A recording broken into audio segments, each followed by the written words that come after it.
Welcome to Screw the Commute, the entrepreneurial podcast dedicated to getting you out of the car and into the money. With your host, lifelong entrepreneur and multimillionaire, Tom Antion. Hey everybody, it's Tom here with episode 465 of Screw the Commute podcast. I'm doing another Ask Me a Question episode. Now, episode 464 was an Ask Me a Question about finding affiliates, laying out an e-commerce store, getting rid of ghost followers that are hurting your Instagram account, pre-publication sales, which can bring you a lot of money in quick, and screen capture video. So I hope you didn't miss that episode. You can always check back episodes out by doing screwthecommute.com/ and then the episode number. That was 464. Now, how'd you like me to send you big checks? Well, check out our affiliate program. Email me at tom@screwthecommute.com, where if you refer my products and services, we send you nice big commission checks. So check that out, and you can be sure your people will be happy because we hardly ever get returns or complaints because we put out good stuff and never let the client down. Pick up a copy of my automation ebook at screwthecommute.com/automate free. And I'll tell you what, this has saved me millions of keystrokes, allowed me to ethically steal customers off of other people who are too slow to get back to the prospects. So check that out. We sell it for $27, but it's yours free for listening to the show. screwthecommute.com/automate free. And while you're at it, pick up a copy of our podcast app at screwthecommute.com/app. That's APP. And you can put us on your cell phone and tablet. Does all kinds of cool stuff. And we have training on how to use it. And you can take us with you on the road. Now, if you're a regular listener, you know I'm really pushing hard on this program we have to help people with disabilities go through my school. And we got a GoFundMe campaign. We just topped $16,000. So got a long way to go to $76,000 to get 5 people through and hire other disabled people to help run the program. And we're really improving the site and making things accessible for people. And this is an important thing for everybody out there, is to make your sites accessible. So check that out at imtcva.org/disabilities, TIES, the plural version. And then at the top, click on the GoFundMe campaign, and you can see the people that are in the program so far. Please make a contribution. A little bit later, I'll tell you how anybody that contributes gets a copy of my new book, and we'll get to that at the end. All right, let's get to the main event. Ask me a question. All right, so the first question is could you explain the Zeigarnik Principle? Now, I've been talking about the Zeigarnik Principle for many, many years.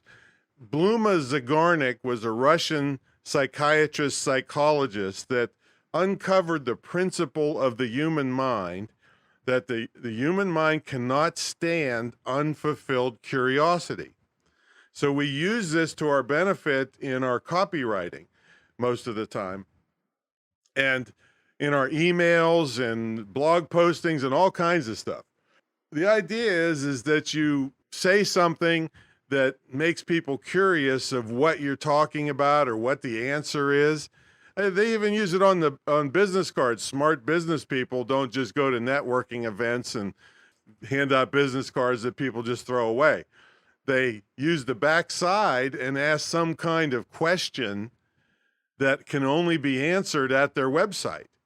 And so let's say you're a realtor and you, on the backside, you say, hey, I found the secret to getting 2 points off of your next mortgage. Visit my site, joerealtor.com/2 points to find the answer. So people are going to say, oh, I'm going to keep that and go to that site when I get home, rather than just forget all about you before they leave the meeting. So that's one way to use it. Another way that I use all the time, and many marketers do, is the subject lines of your emails.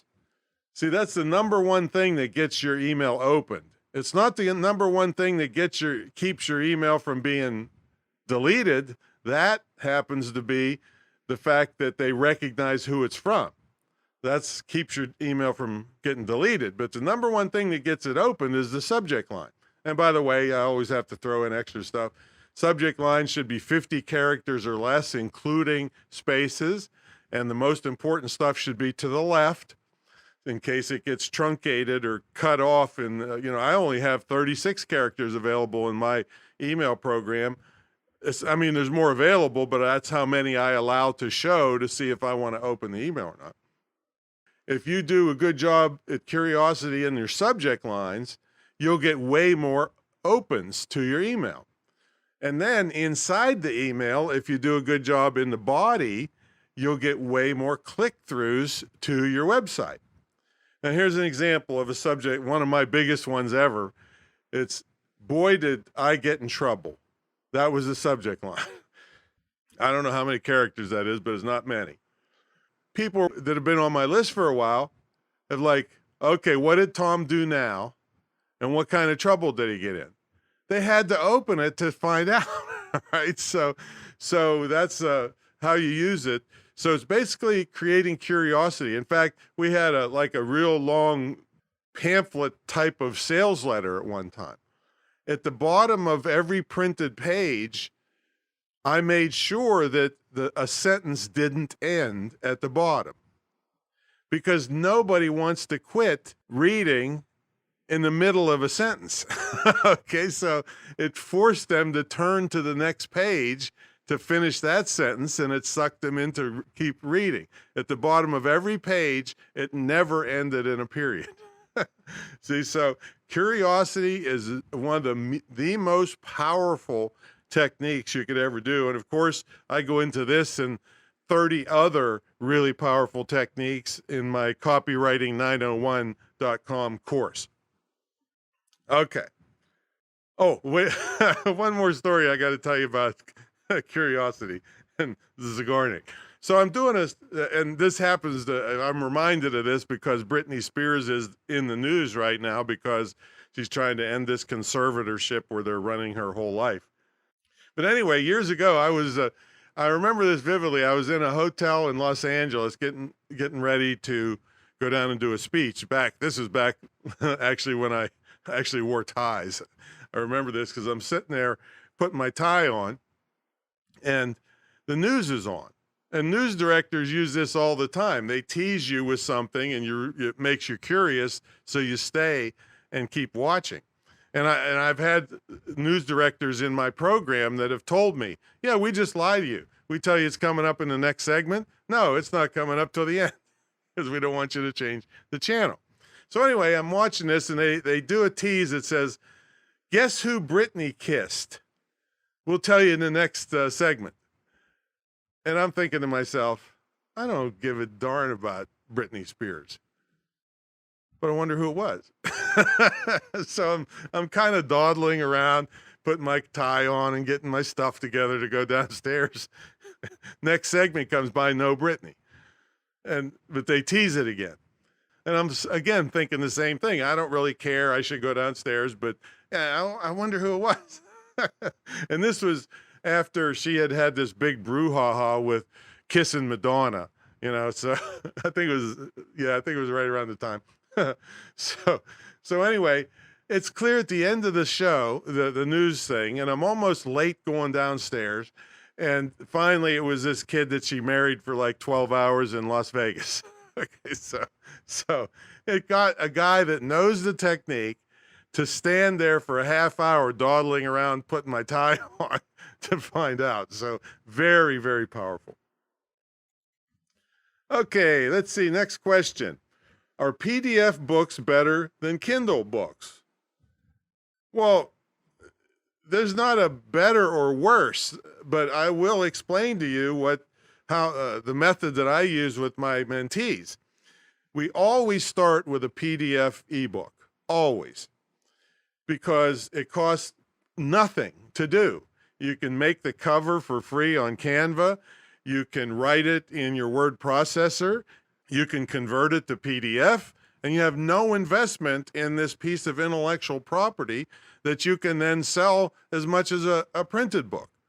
So we always start with PDF. And another reason, it's so easy to edit the word processing document and reconvert it as soon as you find something you wish you'd have said or you find a typo, and you always will. I never seen a book ever by any big name author, anybody going through the greatest editing process on earth that didn't have mistakes in it. So it's easy to change. Then we convert it to Amazon Kindle. We don't waste our time on any of the other Barnes & Noble, Nook or something.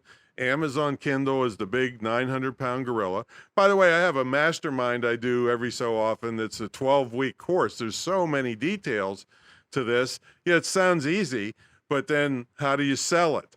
How do you format the Kindle book? How do you format the PDF book? How do you write the copy for it?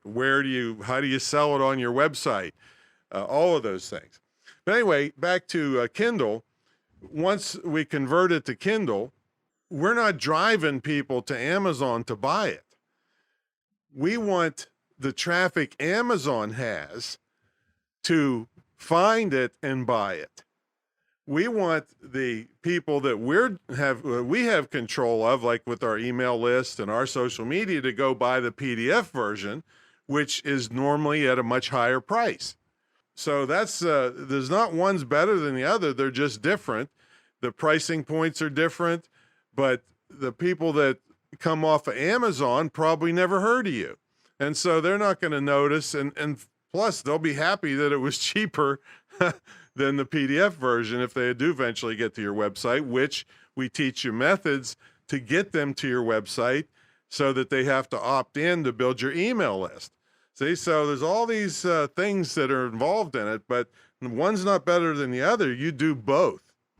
All right, next question. Should I concentrate more on social media or building my email list? Well, let me rephrase that a little bit for you. All right. You should be concentrating on social media to build your email list. That's the whole reason that I fool with social media, is to get them the heck off of there onto an email list. In fact, if you looked at all my profiles and stuff, you'd think, man, this guy's a nobody, because I understand the fact that Mark Zuckerberg or all the other guys can turn one dial and I disappear off the face of the earth. So I use all the social media to get them off of there onto an email list that's under my control. So yes, you should concentrate on social media. Yes, there's things that can build your credibility. Your Google ranking in part depends on your social media presence.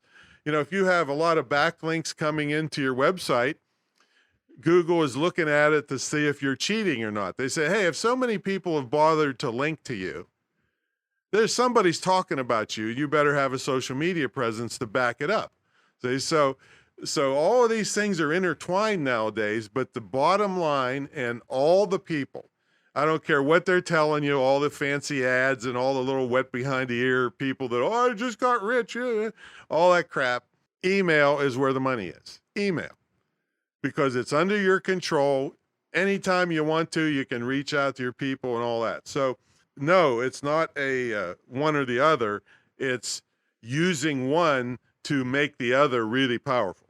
Okay, this one's a spin-off of that one a little bit. So Tom, ever since I've known you, and then in parentheses he said over 18 years, you've railed against HTML email. Now I see you're using it. What's up with that? Well, HTML email, that's the kind of email that you can have formatted text like bold and color and change the size of the font and different fonts and all that stuff, and graphics. Came on the scene around the year 2000, in the early 2000s, let's say. And guess what? It was invented by the porn people, by the way. So, they invented a lot of the stuff that we use today because there was so much money involved in it in those days. They had the best of the best tech people.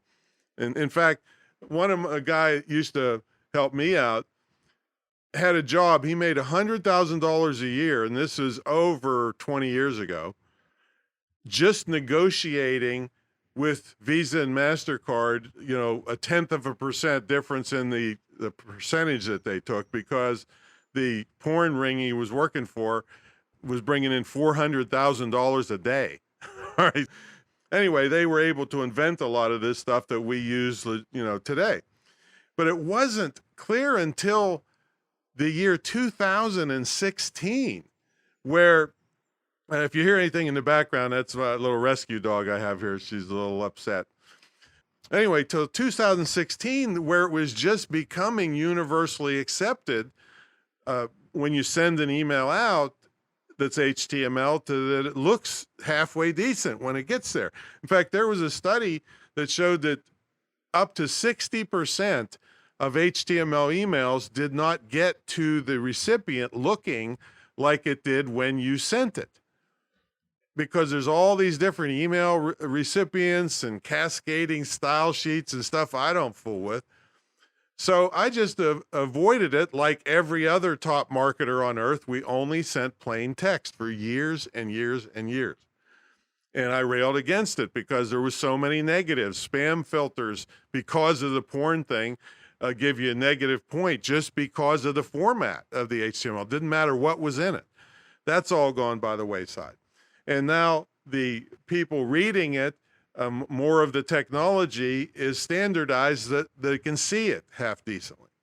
But still to this day, I do not put any graphics in. The most I ever do is raise the font size, change the font, use bold. You never use underlining because that means you can click on something, either on an email, ebook, or a web page. Underlining means you can click on something, and if they can't click, they think something's wrong. So I only use bold and color. That's the only things I do. No graphics. Now, another thing, you can take really humongously long links or affiliate links and bury them under what is called anchor text. Like click here with this massive link underneath of it. Click here is called the anchor text. So that way you can put really long, goofy looking links in an email and not make it look stupid. So that's all I do. I included a link that gives you the history of HTML and goes in a little more in depth in the technical details. But I got to tell you, it works now like it didn't work before, and that's why I switched. You got to stay on top of this stuff to see things to your advantage. I still wouldn't be opposed to sending out a plain text email. See, plain text, you can't make it bold, you can't make color, you can't raise the font. It's just plain text. But I made fortunes over the years with just plain text. So now I just added a little bit of emphasis with bold and color, but no graphics. Because and another thing about it, people kill themselves to make these fancy looking emails, HTML. Well, a lot of people have preview windows in their email. And the preview window to help avoid, to make it faster and to help avoid any malicious code that's embedded in an email, the preview window strips out all the graphics. So your thing looks like hell, where mine just looks like text and normal and, in the preview window, see? So again, it's not going to necessarily look when somebody gets it how you thought it was so beautiful when you created it.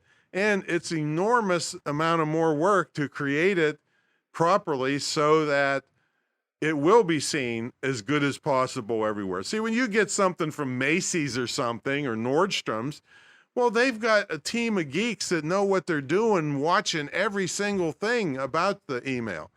But you don't. So forget forget fancy HTML. You can use plain HTML, which is kind of an oxymoron, but just simple HTML, put it that way. Okay, next question. How do I find good people to help out with my online business? Well, I've been teaching this for many years too.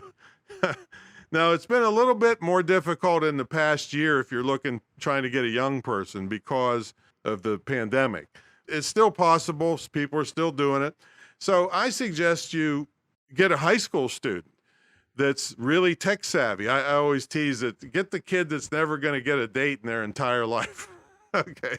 They just love their computer, and they're thrilled to death that they're not cutting grass or flipping burgers to make extra money. See, we've had lots of good kids that recruited out of high school, including Ilya Posen, who just so it was my first geek I recruited, and he just sold his third startup, Pluto.tv, for $340 million. I told him, man, and he credited me in an article he wrote for Forbes that for starting him as an entrepreneur. And I told him, next time I come to LA, you're buying dinner, man. So anyway, what you do is you get in touch with the high school guidance counselors. You say, do you have a computer club or a computer science that you're looking for employees for weekend, evening, and summer work? You can't compete with the school year. Now, they're going to be very protective of the kids. I always tell people you can't just go down to the high school and say, hey, I'd like to have a kid. at least that's what the policeman told me at the station when they so anyway, if you can get a hold of the computer science class, or if they do have a computer club, that teacher is going to know all the little nerds in the school. We call them propeller heads and geeks. And we had one lady, they invited her to speak to the computer club. She had 18 kids of all kinds of highly technical skills. She's leaving. It's like the Pied Piper wanting her to hire them. So anyway, the teacher will get in hold of the parents, and you can make a deal with the parents. And a lot of this stuff can be remote. But here's your tip. Don't pay by the hour if it's remote. Pay by the job, because the kids will be playing around on TikTok for 99% of your hour and charging you. See, so I hate that, so I don't want to worry about that. So I just pay by the project. So in other words, if they put up 10 pages on a website, you can go online and look at them, and if they're good, then they get paid $2 a page, whatever you negotiate with them. And I also tell you, don't go to the fancy high schools. Go to blue-collar high schools, because a lot of the fancy, big, neighborhood high schools, those kids have more money than you got and don't need you. You want the blue-collar kids that are hungrier. So that's how we recruit out of high school. Now, a lot of my long-term people came off of Craigslist, but you got to have... I write these ads. The reason it's Craigslist, because no other legitimate place would take an ad that I write, because they're really mean and nasty. So I write an ad. Here's one of the tips. You want to put paid internship in the subject line, because I don't want a 55-year-old out-of-work MBA that can barely turn their computer on bothering me. All right, now I feel bad for their situation, but they used to have 20 people to run and do stuff for them, and now they want to work for me, where I'm supposed to depend on them to do tech stuff and be tech savvy and show me how to do stuff on my cell phone, and they don't know. So I don't want them to apply. So when I came up with paid internship, none of them apply anymore, because no 55-year-old MBA is going to apply for an internship. So that gives me young tech savvy people that only apply. And then I write an ad that sucks them in with all the great stuff. You're going to learn, you're going to learn from this international known guru guy and all this. I don't call myself that, but I put it in the ad. And then all the things that they're going to learn about. But then after I suck them in, I say, but you better, really care about your work, because if you're a worthless slug that doesn't, if he doesn't throw you out of here in 5 minutes, the other good employees will.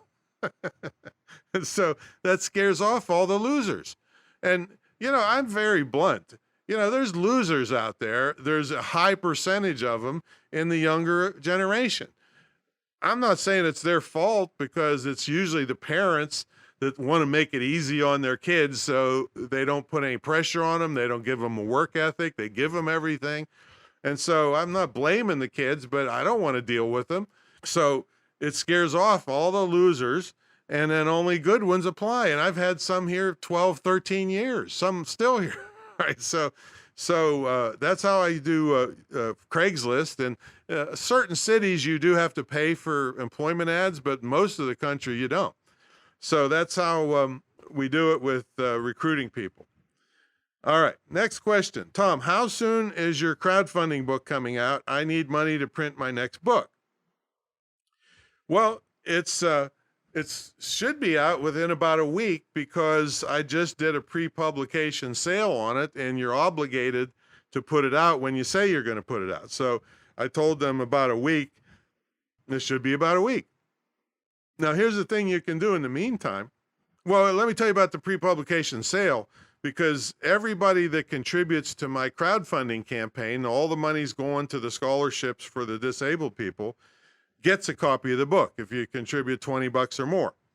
So that's something you can do at imtcva.org/disabilities. Click through to the GoFundMe campaign and contribute at least $20. Of course, I love it if you do more. A lot of people, the high so far is 3,000. We've had a couple thousands and lots of hundreds. But anyway, at least $20. And you'll automatically get notified where you can download the crowdfunding book when it comes out. But we also have a bunch of other deals, and all the money is going towards the scholarship program. So we have a deal where for $100 you get a 30-minute consultation plus the ebook. For $300 you get the consultation, the ebook, plus you get a feature interview on this podcast in front of thousands of people. So now we only have 5 of those available.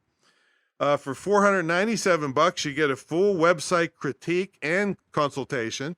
And I've never critiqued a website in the last 20 years, and it's over 10,000 of them, folks, that didn't have major problems that are hurting the owners. They just don't know any better. And a lot of times the people doing your website was just an out-of-work graphic designer, and they don't know these things either.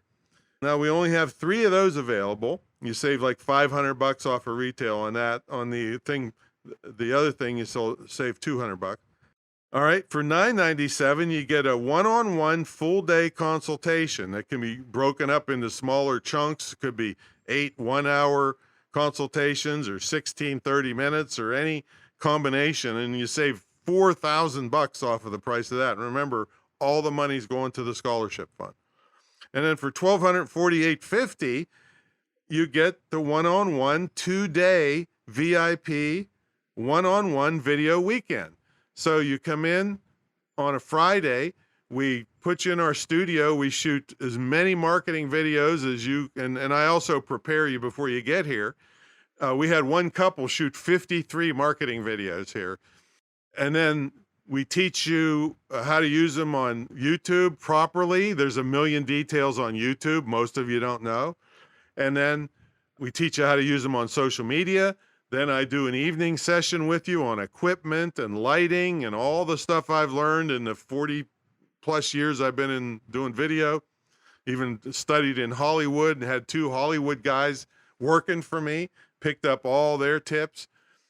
And then the second day, we take you out into the field and show you how to use marketing videos no matter where you, or make marketing videos no matter where you are, and make whatever you're doing apply to the marketing video. There's so much more interesting than just plain talking head ones. Now, I want you to have a mixture of talking heads, maybe whiteboard ones, but the ones in the field really get a lot of attention. So that's half price on that. You save $1,248.50, and there's only 2 of those available. We just got sold one of those. And you never see discounts like this out of me. And all the contributions are going into the scholarship funds for the persons with disabilities. I'm not taking a nickel for myself. All right, in the meantime, all right, back to the question about the crowdfunding book. In the meantime, this next week, you could be making a list of every possible person that you know who would contribute to your campaign. Even companies you do business with, they kind of owe you if you're spending money with them all the time. So frequently you can get them to contribute. Your email list. So start this now, because you just can't possibly think of everyone you know just by sitting down one time. It takes a little while. In fact, the best campaigns take about a month to prepare for, with all the little details and follow-up promotions and keeping momentum going and creating a launch team and all these little things, because a great deal of these campaigns fail miserably because people didn't plan ahead, and you have to pick the right platform. Like I picked GoFundMe for certain reasons. You'll learn all that in the book. And Kickstarter and Indiegogo, and there's actually 1,600 different ones. So I don't put them all in the book, but you'll learn how to pick that. So anyway, you can get started right away making a list of everybody you know. But get over there to imtcva.org/disabilities. Click on GoFundMe. Please contribute anything you're comfortable with. Hey, if you're really flush with cash, for 15 grand, you can sponsor one person and help pick the person if you don't have somebody in mind, and really give them a career where they're not on the welfare rolls and they're not depressed. I can't guarantee all this stuff, but one of the reasons I did this is because people are with disabilities are 3.7 times more likely to be depressed, 4 times more likely to commit suicide, and they have the highest unemployment rate in 7 years. So really, you can help change somebody's life by participating in this. Okay, that's my story, and I'm sticking to it. I'll catch y'all in the next episode. See you later.